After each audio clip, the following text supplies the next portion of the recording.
E aí, gente, tudo tranquilo? Professor Igor Moreira novamente com vocês, e hoje nós vamos fazer a aula introdutória à parte do magnetismo e do eletromagnetismo. Eu coloco assim separado magnetismo e eletromagnetismo, porque quando eu estou falando apenas do magnetismo, eu estou estudando apenas o campo magnético. E quando eu passo para o eletromagnetismo, eu começo a estudar a interação entre as cargas elétricas e esses campos magnéticos. Então, basicamente, o que é que eu tenho para falar do magnetismo? Bom, a descoberta dele é muito antiga, né? Desde que descobriu-se um minério de ferro, um óxido ferroso, que possuía a propriedade de atrair alguns outros tipos de metais, esse minério chamado de magnetita.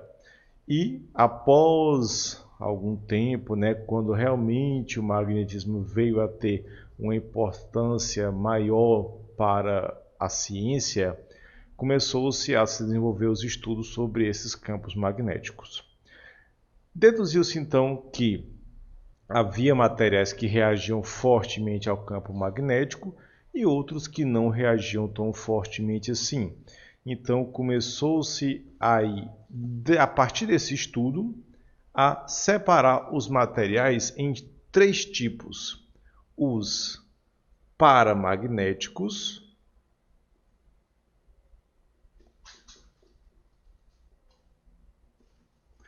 os diamagnéticos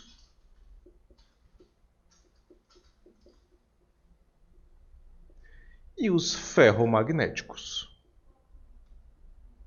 O que é cada um desses materiais? Bom, os materiais paramagnéticos é o tipo de material que reage de forma muito fraca a um campo magnético e, quando na presença desse campo magnético, é induzido nesse material um outro campo, também muito fraco e com o mesmo sentido daquele campo já existente. É o caso, por exemplo, do alumínio. O alumínio é um material paramagnético. Professor, mas o alumínio não reage a campos magnéticos. Eu tento pregar um ímã no meu portão de alumínio e ele não vai grudar. Na verdade, ele reage sim a campos magnéticos, só que a reação é extremamente fraca. Você não vai conseguir uma reação forte a ponto de fazer com que o ímã pregue no seu portão de alumínio. Já o material diamagnético, ele também vai reagir de forma muito fraca aos campos magnéticos e o campo magnético induzido dentro desse material vai ter um sentido oposto ao campo magnético do indutor, ao campo magnético original que induziu esse outro campo, que é o caso, por exemplo, da prata. A prata é um material diamagnético que reage fracamente a campos magnéticos e que tem dentro dela um campo magnético induzido oposto ao campo magnético do indutor. E por fim chegamos aos materiais ferromagnéticos, que reagem fortemente aos campos magnéticos e, dessa forma, eles são muito atraídos por ímãs, por exemplo. É o caso do ferro, é o caso do níquel. Outra coisa que acontece no material ferromagnético é que o campo magnético que é induzido dentro desses materiais, ele tem o mesmo sentido do campo do ímã indutor. E como ele tem uma tendência magnética muito forte, ele acaba reforçando esse campo magnético. Então podemos dizer de certa forma que o material ferromagnético ele já possui propriedades magnéticas, ele só não as apresenta naturalmente. Então vamos imaginar aqui, por exemplo, que eu coloquei aqui nesse local duas barrinhas de materiais diferentes. Vamos dizer que elas estão a uma distância razoável, de forma que a influência aqui praticamente não exista. Uma dessas barrinhas é feita de magnetita e a outra barrinha é feita de ferro. Por que que a magnetita apresenta naturalmente a propriedade do campo magnético? Porque se você observasse a magnetita e conseguisse ver as linhas de indução magnética dentro dela, o que nós observaríamos seria isso. Linhas de indução magnética perfeitamente organizadas. Por isso, esse material naturalmente já apresenta o campo magnético. Agora, se eu observasse as linhas de indução magnética do ferro, eu veria uma coisa assim. Ou seja, ele tem propriedades magnéticas, só que como essas linhas estão totalmente desorganizadas, acontece que ele não apresenta naturalmente essa propriedade. Mas bastaria que eu pegasse essas duas barrinhas aqui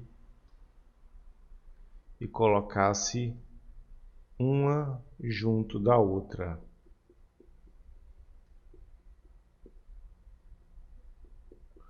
E sabe o que é que vai acontecer aqui? Sei não, professor, se eu soubesse eu não estava assistindo a aula. Calma, amiguinho, não é assim não que as coisas funcionam. Olha aí, por influência da magnetita, as linhas de indução magnética do ferro vão se organizar e aí esse pedacinho de ferro vai passar a apresentar campo magnético e vai passar a atuar como se fosse um ímã. Tranquilo, beleza. Então isso é uma característica, é uma propriedade dos materiais ferromagnéticos. Maravilha? Bom, professor, beleza. Então, tudo bem, existe o ímã, existe o campo magnético, entendi essa parte. Mas eu me lembro que de todos os outros campos que eu já estudei, sempre há uma preocupação muito grande em se determinar o formato do campo. Como é que eu posso determinar o formato do campo de um ímã? Afinal de contas, ele é invisível. Correto, o campo é invisível. Só que existe uma experiência bem simples que você pode fazer para fazer com que você veja o formato do campo de um ímã. Pronto, vamos pegar um tipo de ímã extremamente clássico. O ímã mais cobrado em todas as questões de magnetismo, que é o ímã em forma de barra. Se eu quiser saber como é que é o formato do campo magnético desse ímã, basta que eu coloque aqui, por exemplo, uma folhinha de papel bem fininha sobre ele e espalhe sobre essa folhinha de papel limalha de ferro, que é um ferro em pó bem fininho. E essa limalha de ferro vai começar a se mover e vai começar a formar uma figura que seria exatamente o formato do campo magnético desse ímã. Então, você observaria uma figura mais ou menos assim, né? Claro que era para ser muito mais bem feita, né? Mas dá para o gasto, dá para o gasto. Então, esse aí seria o formato do campo magnético do ímã. Por convenção e utilizando-se aí do campo magnético terrestre, estabeleceu-se um dos lados do ímã como sendo o norte, o outro lado como sendo o sul. E a convenção criada aqui é que o campo magnético será sempre direcionado do norte para o sul. Desse jeito. Esse é o sentido que você vai ter para o campo magnético. Sempre do norte para o sul. Esse é o campo em termos gerais. Caso você queira determinar o campo magnético em um ponto específico, aí você já vai estar trabalhando com um conceito chamado de vetor indução magnética.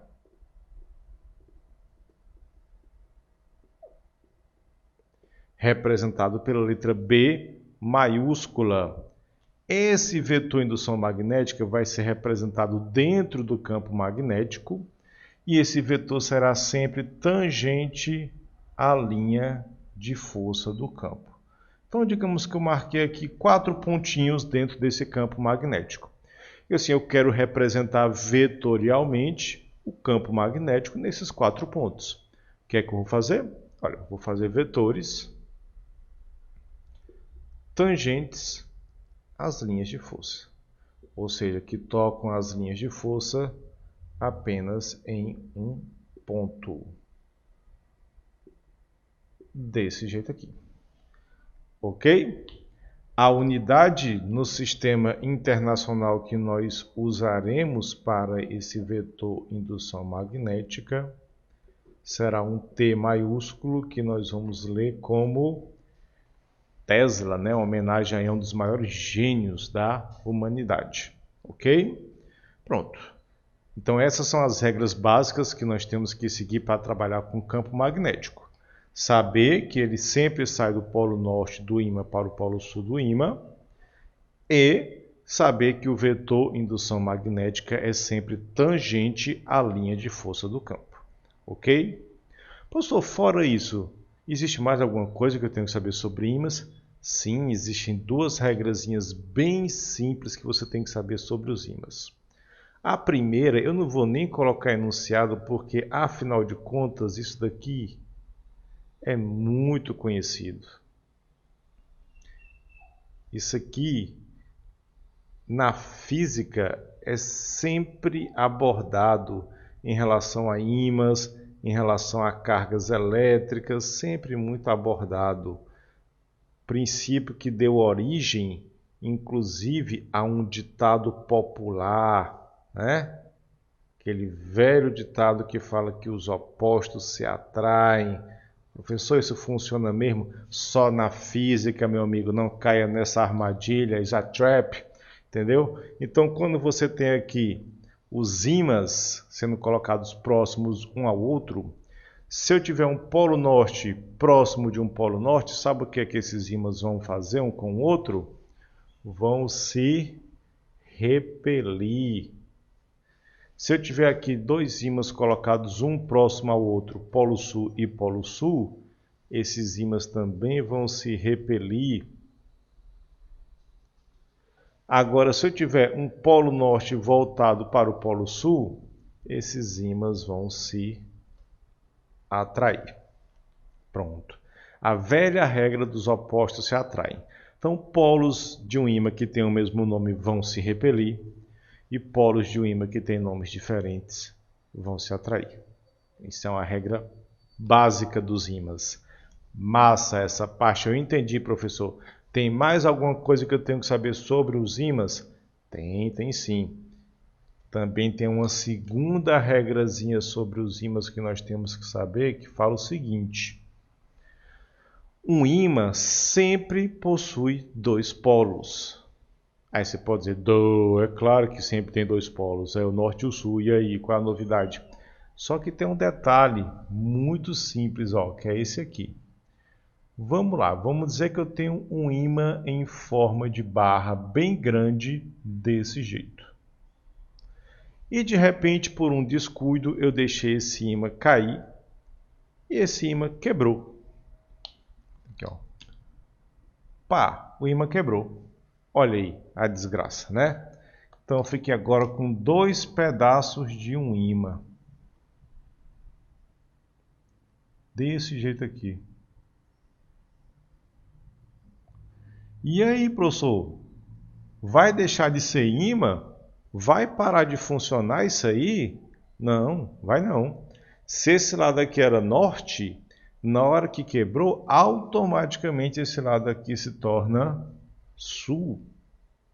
Se esse lado aqui era sul, na hora que quebrou, esse lado aqui automaticamente se transforma em norte. E não importa em quantos pedaços você quebre o ímã, sempre vai ter 2 polos. A não ser, é claro, que você faça uma farinha de ímã, né? Faça virar pó. Aí realmente não tem como ter os polos desse jeito. Mas cada pedacinho que você conseguir aí, você vai ter realmente um ímã novo. Maravilha? Massa. Hoje nós sabemos que existe uma importância muito grande no estudo do magnetismo, sobretudo para a obtenção de energia elétrica. Mas na antiguidade não existia essa importância tão grande. Para que eu vou estudar magnetismo? Mas ela foi muito importante também num período chamado de grandes navegações, né? Para orientação. Olha aí, o professor vai falar da bússola agora. Exatamente. Só que quando você fala de bússola, na verdade, você tem que citar o campo magnético terrestre, certo? E aqui eu vou comprar treta, eu gosto de treta. Vamos fazer aqui uma figurinha da Terra, pessoal, olha aí. Professor, você não pode fazer a Terra assim, porque a Terra não é desse jeito, a Terra é plana. Porque o nome é planeta, senão seria redondeta. Eu digo, tá bom então, meu amigo. Maravilha, fica aí com as suas convicções, que eu tô de boa com as minhas, né? Então tá aqui uma figurinha do nosso planeta, né? Uma forma bem... vamos perdoar aí o desenho, porque enfim, né? E esse planeta tão judiado, tão castigado, tão mal cuidado pelos seus habitantes, a nossa boa e velha Terra, possui um campo magnético. E pelo amor de Deus, não me venha dizer que a principal função desse campo magnético é de orientação, porque não é. A principal função desse campo magnético é de proteção, né? Uma proteção contra alguns tipos de radiações nocivas que vêm do Sol, sobretudo uma chamada de ventos solares, né? Quando os ventos solares se aproximam da Terra, lá vem eles, ó. O campo magnético faz isso, ó. Desvia essa radiação e aí ela não nos atinge e nós não morremos, né? E isso forma um fenômeno atmosférico muito bonito, que são as auroras, né? Aurora boreal, aurora austral. Inclusive, quando os cientistas observam um planeta novo no espaço, sabe como é que eles fazem para saber se esse planeta tem ou não campo magnético? Eles observam se existe a formação de auroras. Então, se um planeta qualquer apresenta algum tipo de aurora, é sinal que esse planeta tem campo magnético. Show? Professor, mas o que é que gera o campo magnético da Terra? O movimento rotacional do seu núcleo, né? O núcleo da Terra é feito de metal fundido e essa rotação gera o campo magnético. Na geografia, nós aprendemos que aqui na parte de cima nós temos o polo norte geográfico. E aqui na parte de baixo nós temos o polo sul geográfico. Bom, gente, não existe um ímã dentro da Terra, certo? Mas eu vou falar da seguinte forma. O campo magnético da Terra é como se fosse o campo magnético de um ímã em forma de barra, desse jeito, levemente inclinado. Onde o que você conhece como norte geográfico, na verdade é o sul magnético. E o que você conhece como sul geográfico, na verdade é o norte magnético. Então, o campo magnético da Terra teria aproximadamente esse formato, ó, saindo do norte magnético para o sul magnético. Desse jeitinho aqui, ó. Maravilha. Pronto. Esse seria mais ou menos o formato do campo magnético da Terra. Beleza. E a bússola, professor? O que é a bússola? Bom, a bússola, gente, nada mais é do que um ímã. Você percebe que geralmente ela vem no formato de um losango, pintadinho, né? Geralmente é um lado branco e o outro preto, ou branco e vermelho. Esse lado pintado é o polo norte da bússola, a parte branca é o polo sul. Então o que acontece aqui? Professor, eu ouvi dizer que a bússola aponta para o norte. É por isso que a bússola aponta para o norte, porque quando ela aponta para o norte geográfico, na verdade é porque ela está sendo atraída pelo sul magnético. Agora eu entendi. Calma, não é bem por aí. Dizer que a bússola aponta para o norte é errado. A bússola, na verdade, ela aponta para onde estiver apontando o vetor indução magnética. É tanto que, se eu colocasse uma bússola exatamente aqui nessa posição, ela não apontaria lá para o norte. Lembra que o vetor indução magnética é tangente à linha de força?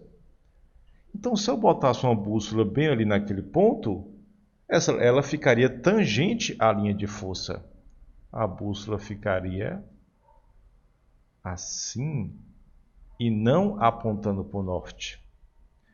Ué, professor, então quer dizer que se eu seguir a bússola eu não vou para o norte? Vai, porque conforme você for seguindo a bússola e ela continua tangente à linha de força, olha, ela vai virando. Entendeu? Então você vai para o norte, você vai dar uma volta danada, mas você iria para o norte. Entendeu?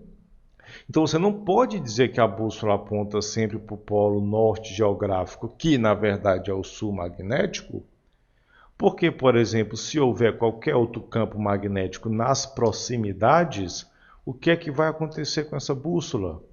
Ela vai sofrer influência desse outro campo magnético. E aí não vai servir de nada. Ah, professor, eu me perdi dentro de uma mina de minério de ferro. Caraca, que chato, velho. Mas eu tenho uma bússola, digo assim, ó, serve de nada. Você está dentro de uma mina de minério de ferro e tem uma bússola, acabou-se, cara, não serve de nada. Entendeu? Então não vai nessa de que a bússola sempre aponta para o norte, a bússola aponta para onde aponta o vetor indução magnética. Tranquilo, gente, beleza? Então essas são as ideias iniciais que você tem que ter sobre o magnetismo.